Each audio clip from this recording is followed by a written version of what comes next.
नमस्कार दोस्तों। तो आज हम बहुत जो कि परीक्षा के दृष्टि से बहुत इम्पोर्टेंट सब्जेक्ट है, हर किसी परीक्षा में कहीं ना कहीं भारत की नदियों से रिलेटेड एक क्वेश्चन आपको मिलता ही है। तो आज हम पढ़ने जा रहे हैं, क्योंकि बहुत इजी वे में मैं आपको पढ़ाना चालू कर रही हूँ। तो आपका स्वागत है हमारे एकेडमी देवश्री एकेडमी में। तो आइए शुरुआत करते हैं। तो सबसे पहले भारत की नदियाँ, जो कि एक अपन इजी वे में पढ़ना स्टार्ट करते हैं। अपन है तो बहुत बड़ा क्वेश्चन, लेकिन अपन इसे ऐसे डिवाइड करके पढ़ सकते हैं। भारत की नदियाँ अपन दो भागों में पहले भारत की नदियों को डिवाइड कर लेते हैं, ठीक है बच्चों। तो हिमाचली नदियाँ, प्रायद्वीपीय नदियाँ, ठीक है। यहाँ पर आपकी हिमाचल नदियाँ हैं, यहाँ पर आपकी प्रायद्वीपीय नदियाँ हैं। इतना बड़ा क्वेश्चन है कि एक वीडियो में कवर तो नहीं हो पाएगा, लेकिन अपन इसे धीरे धीरे कवर करते चलेंगे। तो सबसे पहले अपना जो है हिमाचल नदियों में सिंधु नदी तंत्र, दूसरा है ब्रह्मपुत्र नदी, दूसरा है गंगा, तीसरी है गंगा नदी तंत्र, ठीक है। तो आप देख रहे हैं इसमें आज की वीडियो में अपन सिंधु नदी तंत्र कवर करेंगे और ब्रह्मपुत्र नदी तंत्र कवर करेंगे, जो कि अपनी उत्तर पूर्वी एरिया में आती है सब नदियाँ। गंगा नदी तंत्र के लिए आपको सेकेंड वीडियो का इंतजार करना पड़ेगा, क्योंकि ये बहुत थोड़ा सा बड़ा है, इतने जल्दी छोटे में नहीं कवर कर पाएंगे अपन। तो आज की वीडियो में अपन ये दो नदियाँ कवर करते हैं। तो नेक्स्ट अपन आ जाते हैं, आप समझ रहे हैं हिमाचल नदी तो आप पढ़ लीजिए। प्रायद्वीपीय नदियों में जो भी आएगी आपकी नर्मदा, ताप्ती, कृष्णा, गोदावरी आदि नदियाँ, ठीक है। तो मध्य भारत और दक्षिण भारत की नदियाँ फिर अपन प्रायद्वीप में कवर करते चलेंगे, ठीक है। समझ में आ रहा है अभी? ठीक है, चलिए अब नेक्स्ट में आते हैं अपन। जैसे सबसे पहले अपन पढ़ने जा रहे थे सिंधु नदी तंत्र, है ना। तो ये देख रहे हैं आप सिंधु नदी तंत्र, यहाँ से शुरुआत होती है सिंधु नदी तंत्र की, जिसका सबसे पहले इम्पोर्टेंट होता है कि नदी में ये पूछा जाता है अक्सर आपके प्रश्न में कि उद्गम कहाँ से हुआ है और इसका मुहाना कहाँ है। तो उद्गम किसे बोलते हैं? जहाँ से नदी उद्गम होती है, जहाँ से निकलती है। और मुहाना किसे बोलते हैं? जहाँ पर नदी समाप्त होती है, खत्म होती है, वहां पर मुहाना बनता है। तो अपन सबसे पहले सिंधु नदी तंत्र पढ़ने जा रहे हैं, जो कि आपको नाम से समझ में आ रहा होगा। तो इसकी सबसे पहले जो नदी है सिंधु नदी, ठीक है। अब ये कहाँ से, अब इसका उद्गम बता रहे हैं, इसका उद्गम बताया जा रहा है जो कि होता है तिब्बत में मानसरोवर झील से, है ना। अब इसका मैं आगे आपको और भी बताऊंगी कि ये जो तिब्बत में मानसरोवर झील है, जो कि चीन में पड़ती, बहुत इंपॉर्टेंट है। यहाँ से आपको 3 नदियाँ, बड़ी नदियाँ निकलती हैं, जो कि आपको पूछता है कि तिब्बत में जो मानसरोवर झील है वहां से कौन सी 3 बड़ी नदियां निकलती। फिलहाल तो अभी अपन बात कर रहे हैं सिंधु नदी तंत्र की। तो यहाँ पर आते हैं जो कि यहाँ से निकलती है। इसके लिए एक क्वेश्चन और बनता है कि सिंधु नदी कौन से 3 देशों से निकलती है। आप मैप के दृष्टि से बहुत इजी में समझ सकते हैं कि यहाँ पर अपना क्या है, चीन के बाद है भारत के बाद आ जाती है पाकिस्तान, और पाकिस्तान से निकल जाती है अरब सागर में, ठीक है। अरब सागर में मुहाना बनाती है। तो सबसे पहले सिंधु नदी तंत्र आपकी निकल रही है, ठीक है। यहाँ से ये 3 देशों से होके बहती है, चीन, भारत, पाकिस्तान, ठीक है। फिर इसके बाद आप इसका मुहाना अरब सागर में हो गया, उद्गम यहाँ पर हो गया। इसकी सहायक नदियां हैं सिंधु नदी की, जो कि 5 सहायक नदियां हैं, झेलम, चिनाब, रावी, व्यास, सतलुज। आपको बहुत ध्यान से याद करना है, क्योंकि ये भी एक क्वेश्चन बनता है कि सिंधु नदी की कितनी सहायक नदियां हैं। तो आपको याद रखना है झेलम, चिनाब, रावी, व्यास, सतलुज। इनके बारे में भी डिटेलिंग में आपको पढ़ाते जा रही हूँ, ठीक है। तो ये 3 देशों में निकलती है, और इनकी जो 5 सहायक नदियां झेलम, चिनाब, रावी, व्यास। सबसे बड़ी जो चिनाब नदी, अगर आपसे पूछा जाए कौन सी सबसे बड़ी सहायक नदी है, तो आप क्या बताएंगे? चिनाब नदी है, जो कि सिंधु नदी की ये, है ना, सबसे। लेकिन इसका इसी लाइन में, इसी क्रम में पढ़ेंगे, झेलम, चिनाब, रावी, व्यास, सतलुज। फिर एक और है कि ये सिंधु नदी चीन की तिब्बत में मानसरोवर झील से निकल के भारत के लद्दाख में प्रवेश करती हुई, लेह लद्दाख में, इस एरिया में, ये इस एरिया में, ठीक है, इस एरिया में कवर करती हुई फिर यहाँ से पाकिस्तान होते हुए अरब सागर में चली जाती है। सिंधु नदी के तट में दो नदियां तिब्बत से आती है, सिंधु और सतलज। ये देख रहे हैं आप, ये क्वेश्चन बनता है कि कौन सी मानसरोवर नदी से दो नदियां निकली तंत्र में, सिंधु नदी। तो ये सिंधु है और दूसरी सबसे ऊपर सिंधु, फिर सबसे नीचे कौन सी है, सतलज। तो आपके लिए ये क्वेश्चन बन गया। अगर पूछा जाए कि सिंधु नदी तंत्र में ऐसी कौन सी दो नदियां हैं जो कि मानसरोवर झील के तिब्बत से निकलती है, तो आपको सिंधु और सतलज नदी लगाना है। ठीक है, अब यहाँ पर एक ये बन गया। और ये भी पूछा जाता है कि तिब्बत से होते जब वो भारत में प्रवेश करती है तो ऐसा कौन सा शहर, कौन सा पड़ता है जहां पर, तो इसके इस ओर में लेह पड़ता है। ठीक है, लेह शहर से स्थित है। सिंधु नदी के दाएं तट पर भारत का लेह शहर स्थित है। ये आपको क्वेश्चन आपको कवर कर दिया। अब अपन इसके दूसरे क्वेश्चन में चलते हैं जो कि बहुत इंपॉर्टेंट है, अपन सब पढ़ते रहेंगे। जो सिंधु नदी तंत्र के जल को लेकर भारत और पाकिस्तान के बीच एक समझौता हुआ, ठीक है, जो कि बहुत इंपॉर्टेंट है। आपको समझ में आया ये समझौता क्यों हुआ?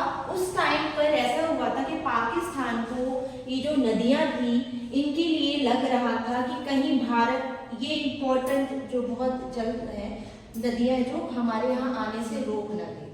तो उस टाइम में ये बात बहुत टूल पकड़ी थी। तो उस टाइम में जो हमारे यहाँ के प्रधानमंत्री थे, तत्कालीन प्रधानमंत्री जो कि जवाहरलाल नेहरू थे, और पाकिस्तान के राष्ट्रपति उस टाइम जो थे अयूब खान जी के बीच एक समझौता हुआ जिसे कहते हैं सिंधु जल समझौता, Indus river treaty. Indus river treaty कहते हैं, जो कि 1960 में हुआ था। ठीक है, ये अच्छे से याद रखिएगा कि पूछता है सिंधु जल समझौता क्या है, तो उसके बारे में आपको पता होना चाहिए कि इस टाइम में ये जो ऊपर की तीन नदियां हैं, आप ऐसे, इसलिए मैं बोली थी लाइन से याद करिए तो आपको अच्छा, सिंधु, झेलम और चिनाब।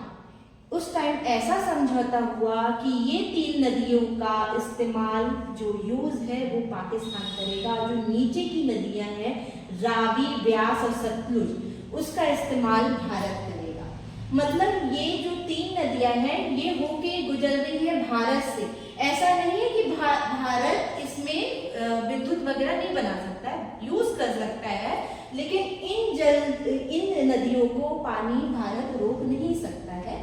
ये उस टाइम का समझौता हुआ था, इसको बहुत ध्यान से रखिएगा। पूछता है, जो कि 1960 में हुआ था। इसे कहते हैं इंडस रिवर ट्रेटी। ठीक है, इस संधि में भारत के तत्कालीन प्रधानमंत्री जवाहरलाल नेहरू और पाकिस्तान के तत्कालीन जो राष्ट्रपति थे, प्रधानमंत्री राष्ट्रपति अयूब खान ने दस्तखत किए थे।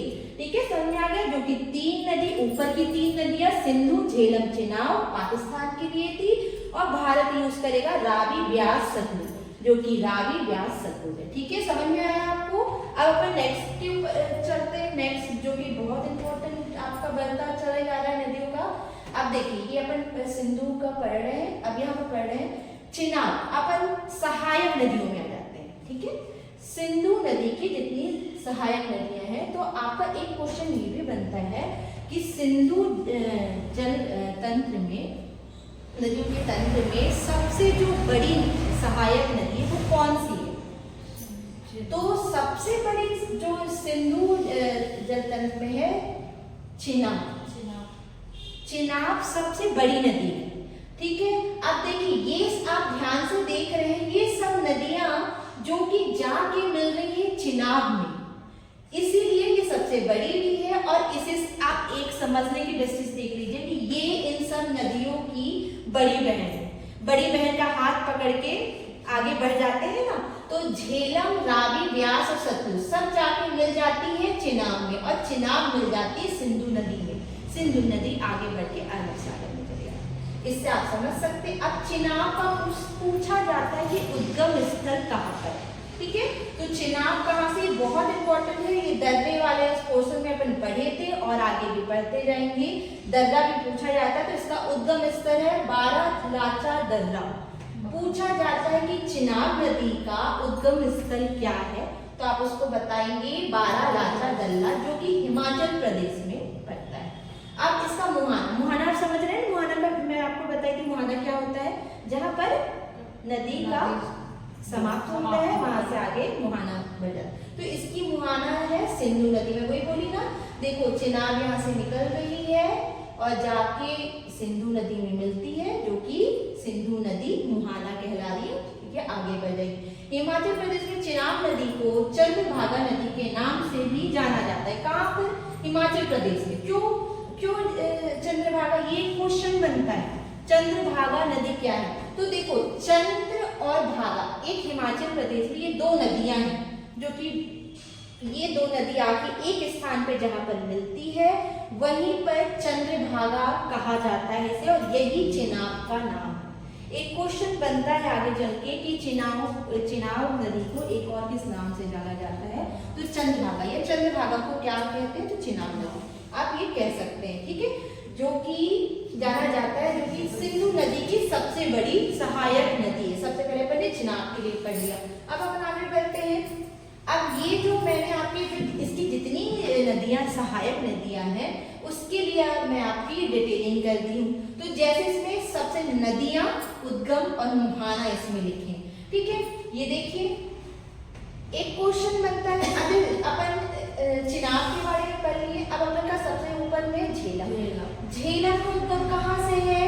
वेरीनाग झील, जो कि जम्मू कश्मीर में, मैंने आप लोगों को बताया होगा, ये नाग नागिन ये जो वर्ड है ये अक्सर जम्मू कश्मीर में ही मिलेगा, ठीक है, आपको जम्मू कश्मीर में मिलता है, जो कि नदी झेलम है, इसका उद्गम स्थल वेरीनाग झील जम्मू कश्मीर, जो कि अब इसका आप मुहाना समझेंगे ना, मैं बताई थी कि सभी जो सहायक नदी है जाके कहाँ मिलती है, किससे मिलती है? सिंधु नदी की जाके नहीं, चिनाब में मिलती है, चिनाब नदी में मिलती है, ये बड़ी बहन है, सबसे बड़ी नदी, सहायक नदी है।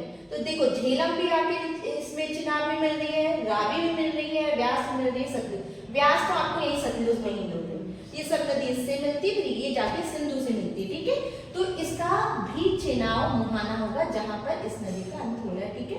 और जो कि अब ये चिनाब नदी, अब ये हो गया एक, ये क्वेश्चन इंपॉर्टेंट बनता है, जैसे पूछता है कि इसमें कौन सा, अक्सर ये पूछता है कि इस नदी के तट पे कौन सा शहर है, तो आप याद रखिएगा झेलम नदी के तट पे श्रीनगर है, श्रीनगर का ध्यान रखिएगा, झेलम नदी के तट पे कौन सा है? श्रीनगर है।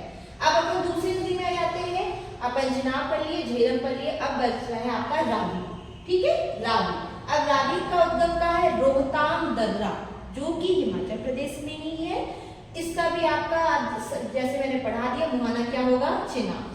अब ये क्वेश्चन पढ़ता है, पूछता है कि रावी नदी के तट पर कौन सा शहर है? तो ये लाहौर, ठीक है, लाहौर जो है रावी नदी के तट पे है, जो कि पाकिस्तान में बहुत नामा जाना है शहर, ठीक है। तो आप याद रखिएगा, ये क्वेश्चन बनता है कि रावी नदी के तट पे कौन सा शहर है, तो आप बताएंगे लाहौर। फिर अपन आ जाते हैं सतलुज पे, सतलुज, देखो अपन ये तीनों नदी पढ़ लिए, व्यास के बाद अपन पहले आ रहे हैं सतलुज पे, ठीक है, व्यास का एक क्वेश्चन बनता है, सिंधु नदी की कौन सी सहायक नदी जो कि भारत से उद्गम होके भारत पे ही मुहाना बनाती है, तो ये व्यास नदी है, देखो ये यहीं से उद्गम हो रही है, और ये मुहाना कहाँ पर बना रही है? सतलुज नदी पे, यहीं पर मिल जाती है, ठीक है, यहीं पर व्यास नदी जो है यही भारत पे उद्गम होके भारत में मिल जाती है। अब जैसे सतलुज नदी का बहुत इंपॉर्टेंट एक क्वेश्चन है, जो कि भाखड़ा बांध सतलुज नदी पे है, ये बहुत इंपॉर्टेंट पूछा जाता है कि भाखड़ा बांध जो है वो कहाँ पर है, कहाँ स्थित है ना, तो आप बताएंगे भाखड़ा बांध जो कि सतलुज नदी पे है, अब वो भी कहाँ? जहां पर व्यास और सतलुज नदी का संगम होता है, इस यहाँ पर बना हुआ है भाखड़ा बांध। आई एम सॉरी, ये आपका जो एरिया है पंजाब के हरिकेश क्षेत्र में सतलुज और व्यास का संगम, सॉरी इसका जो संगम होता है वही भारत की सबसे लंबी नहर, यहाँ पर इंदिरा गांधी नहर होती है, ठीक है, इस जगह में इंदिरा गांधी नहर है, जो कि अपने भारत की सबसे लंबी नहर है, ठीक है। याद रखना व्यास और सतलुज नदी का जहाँ मिलन होता है, जहाँ पर संगम होता है वहां इंदिरा गांधी नहर निकलती है।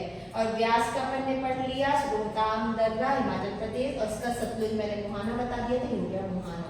ठीक है, भाखड़ा बांध जो कि सतलुज नदी पे इंपॉर्टेंट है, ये भी भाखड़ा बांध का कुछ होता है, ये आपका यहाँ पर कवर हो रहा है काफी कुछ, जो कि इंदिरा गांधी का भी आप कवर कीजिएगा, बहुत जरूरी है। पंजाब के हरी के क्षेत्र में, ये पंजाब के हरी के क्षेत्र में सतलुज और ब्यास का संगम होता है, वहीं से भारत की सबसे लंबी नहर इंदिरा गांधी नहर निकलती है। ठीक है, अब अपन नेक्स्ट क्वेश्चन में जा रहे हैं। समझ में आ रहा है ना? यस है ना? जहां पर आपको कोई भी डाउट हो आप मुझसे पूछ लीजिएगा, तो मैं यहाँ पर दोबारा मुझे बता दीजिए, आपको दोबारा बता दिया जाएगा। अब अपन आ रहे हैं, यहाँ पर अपन ने पढ़ लिया अपना सिंधु नदी तंत्र का। अपन नेक्स्ट क्वेश्चन में आ जाते हैं, जो कि अपना ब्रह्मपुत्र नदी तंत्र। तीन नदी निकलती है ना? आपने सबसे पहले सिंधु हो गई, सतलज हो गई, और तीसरी हो गई ब्रह्मपुत्र नदी। ये आपके जीके है, और ये आता भी है, पूछ लेता कि यहाँ से तीन से याद रखिए बच्चों। पहली नदी कौन सी है?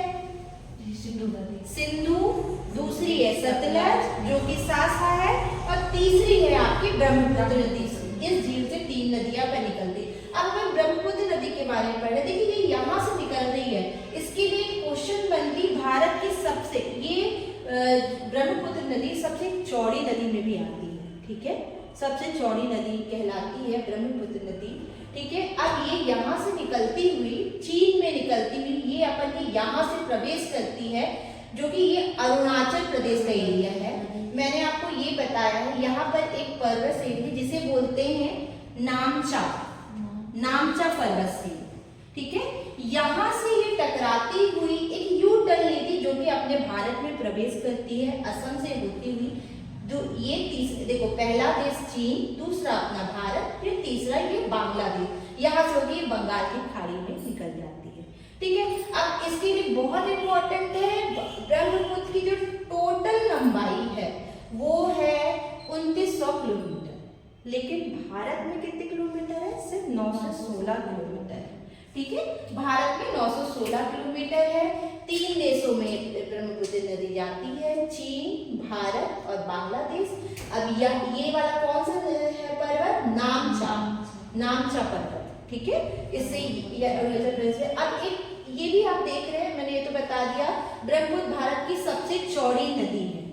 क्वेश्चन बनता है कि ब्रह्मपुत्र हमारी भारत की सबसे चौड़ी नदी, तो आप बताएंगे ब्रह्मपुत्र नदी भारत की सबसे चौड़ी नदी है।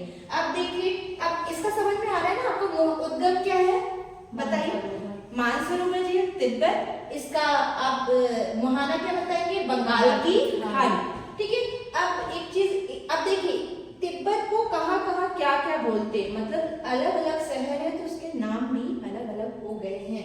तो जैसे तिब्बत में ये ब्रह्मपुत्र नदी को यारलुंग साको बोलते हैं। ठीक है, तिब्बत में जैसे ब्रह्मपुत्र नदी आती है तो इसे बोलते हैं यारलुंग साको। फिर अरुणाचल प्रदेश में जब यहाँ से अपने यहाँ प्रवेश करती है भारत में, तो देहाम, क्या बोलते हैं? देहाम। अब ये यहाँ से प्रवेश करके जैसे असम में आती है तो ब्रह्मपुत्र नदी कहते हैं। अब ये जैसे बांग्लादेश से प्रवेश कर जाती है तो ब्रह्मपुत्र नदी को यमुना नदी कहते हैं। यमुना, ठीक है, जमुना, हाँ सॉरी, जमुना नदी कहते हैं बांग्लादेश में। ठीक है, अब अपन ये आपका ये बहुत इंपॉर्टेंट है, इसको नोट कर लीजिए, स्क्रीनशॉट ले सकते हैं आप। आगे बढ़े, समझ में आया यहाँ तक? मैं ऐसा आशा कर रही हूँ कि आपको ऐसे दिखाया जा रहा है मैप की जैसे, जो कि आपको बहुत इजी वे में समझने में सहायता मिल रही होगी। या अब ब्रह्मपुत्र नदी की सहायक नदियाँ एक बहुत इम्पोर्टेंट है। किसी ऐसा जो रहता है परीक्षा, उसमें एक यही पूछता है कि इसकी मुख्य सहायक नदियाँ हैं, तो और भी जो मुख्य सहायक नदी पूछ लेता है। कभी कभी ये भी पूछ लेता है कि इसकी राइट हैंड की सहायक नदी हमें बताइए, लेफ्ट हैंड, मतलब दाया और बाया दोनों को। लेकिन ये लेफ्ट लिखा है और राइट, ये तो हमारा राइट है ना, लेकिन नदी का तो ये लेफ्ट है, वो ऊपर से नीचे की ओर आ रही है, तो नदी का ये लेफ्ट है और राइट है। अब देखिए ब्रह्मपुत्र की जो सहायक नदियां हैं, अपन इसको पहले इस पोर्शन को पढ़ेंगे। ठीक है, जो कि है देवांग, पहली 4 इस साइड है, 4 आपकी इस साइड है। दिवांग, लोहित जिसे खूनी नदी भी बोलते हैं, धनसिरी और कोपिली। इसको अपन एक ट्रिक से पढ़ सकते हैं। क्या? जैसे अपन एक ट्रिक मैं आपको बताती हूँ कि ब्रह्मपुत्र नदी भारत की बहुत चौड़ी नदी है, ठीक है, और किसी चौड़ी नदी में किसी को बोला जाए कि जाके तैरो तो दिल धक करने लगता है। तो इसके लिए एक आप बना सकते हैं जिसे बोलते हैं दिल धक, ठीक है, इसमें दिल धका है, दिल धक। आपका दी से दिवांग हो गया, ला से लोहित, जिस लोहित खूनी नदी भी कहती है, आप ध्यान रखिएगा, है ना। ये सब अपन लेफ्ट साइड की नदियां पढ़ रहे हैं कि ये क्वेश्चन कभी कभी आ जाता है। ब्रह्मपुत्र नदी की आप बाएं ओर की नदियां बताइए। ये क्या पूछ लेता है, क्या धनसिरी नदियां ब्रह्मपुत्र के बाएं ओर है या दाएं ओर है? तो आप दिल, अच्छा ये बताइए, दिल आप चुन के बताइए आपका कौन से हैंड में होता है। आप करेंगे अपने लेफ्ट हैंड में ही होता है, नदी का लेफ्ट हैंड, है ना। तो याद रखिएगा, आप इस साइड की नदियां याद कर लीजिए, ये जो आएंगी आपको अलग अपने आप याद हो जाएंगी, ये भी आपको बताइए। तो अपना दिल धन से हो गया दिवांग, दा से हो गया दिल, ला से हो गया लोहित, ध से हो गया धनसिरी और का से हो गया कोपिली नदी, ठीक है। अब अपन अपनी राइट हैंड साइड, नदी के राइट हैंड साइड की बात करते हैं। तो सहायक नदी में इनमें सुबनसिरी है, संकोच है, मानस है, तिस्ता है, ठीक है। दुनिया का सबसे बड़ा नदी द्वीप माजुली ब्रह्मपुत्र। इस एरिया पे ये क्वेश्चन है, इस एरिया में दुनिया का सबसे बड़ा नदी द्वीप माजुली ब्रह्मपुत्र नदी पर ही बनता है, जो कि असम में है, असम क्षेत्र में पड़ता है। जो मैं बताई ना, जैसे नदी प्रवेश करती, इस एरिया में एक नदी द्वीप है जो कि आपके लिए बहुत इंपॉर्टेंट है। इसे क्या बोलते हैं? माजुली। दुनिया का सबसे बड़ा नदी द्वीप है ये, है ना। इस एरिया में बनता है, इस एरिया में बनता है माजुली ब्रह्मपुत्र नदी पर, जो कि असम में है। ये याद करने लायक है, पूछ लेगा दुनिया का सबसे बड़ा नदी द्वीप कहाँ है, तो आप बताएंगे कहाँ पर है? असम में। और कौन सी नदी पे है? तो वो ब्रह्मपुत्र नदी पे, ठीक है। अब अपन आगे बढ़े, आपको याद हो गया, यहाँ तक समझ में आ गया। सहायक, ब्रह्मपुत्र की सहायक नदियां टोटल 8 है, जो कि दाएं ओर अपनी ये है और बाएं ओर ये है। इनका ये आप ट्रिक से इस साइड वाली याद कर सकते हैं। आगे अपन चल रहे हैं, इससे से रिलेटिव ओरिजिनल और बहुत अच्छे क्वेश्चन थे वो, ठीक है। तो अब बताइए, अपन ये पढ़ लिए, क्वेश्चन का आंसर फटाफट लगाते हैं। आप क्योंकि पढ़ लिए हैं, आपसे पूछा जा रहा है। सबसे पहले बताइए, सिंधु नदी का उद्गम स्थल कौन सा है? बताइए। मानसरोवर झील है, मानसरोवर, वेरी गुड। अब अपन आगे बढ़ते हैं, तिब्बत की मानसरोवर झील के से कौन सी नदी निकलती है? तिब्बत की मानसरोवर झील से कौन सी नदी निकलती है? सिंधु नदी। सिंधु, सतलुज, ब्रह्मपुत्र, मतलब इनमें से सभी। ये अपन अभी पढ़ते जा रहे हैं, ऐसे क्वेश्चन बनेंगे बेटा आपके लिए, ठीक है। अब जैसे पढ़े, सिंधु नदी जल समझौते के अनुसार कौन सी नदी पाकिस्तान द्वारा शासित नहीं है? 3 ऊपर की नदी पाकिस्तान की थी, 3 नीचे की नदी जो थी वो की भारत की नदी। अब बताओ, रावी, वेरी गुड। ये अच्छा हुआ ना, अपन मैप के द्वारा कोई भी चीज पढ़ते हैं तो वो अपन के माइंड में बहुत अच्छे से छप जाती है। तो यहाँ पर सिंधु भी, झेलम भी, चिनाब भी है, तो कौन सी नदी पाकिस्तान के द्वारा में नहीं है? तो रावी, ठीक है। इसका आंसर डी है। अब अपन नेक्स्ट पढ़ रहे हैं, पढ़िए। सिंधु नदी की सबसे बड़ी सहायक नदी कौन सी है? सिंधु नदी की सबसे, बताइए। Chenab, very good. नेक्स्ट है, मानस नदी किस नदी की सहायक नदी है? मानस नदी, ब्रह्मपुत्र, वेरी गुड। अब अपन भारत में सांको नदी किस नाम से जाना जाता है? सांको नदी को किस नाम से? Ganga, Brahmaputra, Yamuna, Godavari, very good. जब असम में प्रवेश करती है तो उसको सांको कह देते हैं, ठीक है। नेक्स्ट, अब पढ़िए, रावी नदी का उद्गम स्थल कौन सा है? रोहतांग, मानसरोवर, बालावालाचा या चोलनाग? देखिए रा से रा याद रखिए, रावी रोहतांग, इसका आंसर है रोहतांग दर्रा, रावी नदी। ऐसे क्वेश्चन आते हैं, रावी नदी का उद्गम स्थल कौन सा है, तो रोहतांग दर्रा। अब अरुणाचल प्रदेश में प्रवेश करने के बाद ब्रह्मपुत्र नदी को किस नाम से जाना जाता है? अब मैं भी बताई थी ना अरुणाचल, देहांग, वेरी गुड। अब हिमाचल प्रदेश में चंद्रभागा किस नदी को कहते हैं? मैंने आपको बताया था, चिनाब, चाफर चिनाब, चाफर चंद्रभागा। अब नेक्स्ट पढ़ रहे हैं अपन, भारत की सबसे चौड़ी नदी कौन सी है? बताइए। ब्रह्मपुत्र। दुनिया का सबसे बड़ा नदी द्वीप माजुली किस नदी पर स्थित है? Brahmaputra, very good. और जो कि कहाँ पर है? असम में, ठीक है। लाहौर किस नदी के तट पर है? लाहौर बताइए। रावी, ब्यास, चिनाब नहीं, रावी में है, ठीक है, रावी पे है। लाहौर किस नदी के तट पे है? रावी पे। यहाँ पर आपका कंप्लीट हो रहा है। तो आज अपन पढ़ लिए जो कि है भारत की नदियां, ठीक है, ये आपका